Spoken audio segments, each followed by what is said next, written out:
శత్రుబాధలు పోవాలంటే నివారణ మార్గం, ఏకైక నివారణ మార్గము ఒక రాగి గ్లాస్ తీసుకుని దాని మీద చక్కగా పచ్చ కర్పూరం కానీ కర్పూరం బిళ్ళలు కానీ వేసి వెలిగించి తర్వాత దాని మీద బొగ్గులు కానీ లేదా ఆవు పిడకలతో కానీ కొద్ది మంట రాజేసుకోవాలి. తర్వాత సహస్రార మంత్రం ఓం స్మరయోం సహస్రార మమ శత్రుం నాశయ నాశయ హూం ఫట్ స్వాహ ఈ మంత్రం 108 సార్లు చదువుకుని తర్వాత 108 సార్లు దీని మీద వేస్తూ ఉండాలి. తెల్ల ఆవాలు.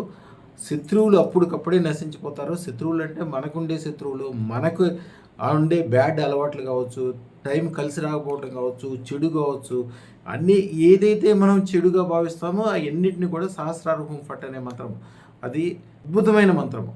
సర్వశత్రువుల్ని తక్షణం నాశనం చేస్తుంది. అది మనుషులు కావచ్చు, దేవతలు కావచ్చు, దెయ్యాలు కావచ్చు, ఎవరైనా సరే అప్పటికప్పుడే. ఇది జనరల్గా ఆదివారము అర్ధరాత్రి చేస్తారు. ఎప్పుడైనా అవసరమైతే టైము ఏమి చూడకుండా ఏ టైంలో అయినా చేసుకోవచ్చు. ఎప్పుడైనా దారుణంగా జ్వరం వచ్చింది, వ్యాపార వ్యవహారాలు నష్టం వస్తుంది, ఏదైనా ప్రమాదం మీదకు వచ్చేస్తుంది అనుకున్నప్పుడు అప్పటికప్పుడే చేసుకోవచ్చు. ఈ సహస్రార మంత్రం అద్భుతమైనది. ఈ ప్రయోగం చేసేటప్పుడు మీ శత్రువుల యొక్క పేర్లు తలుచుకోండి, మీ బాధల యొక్క పేర్లు తలుచుకోండి, తక్షణం తీరిపోతాయి. శుభం భూయాత్.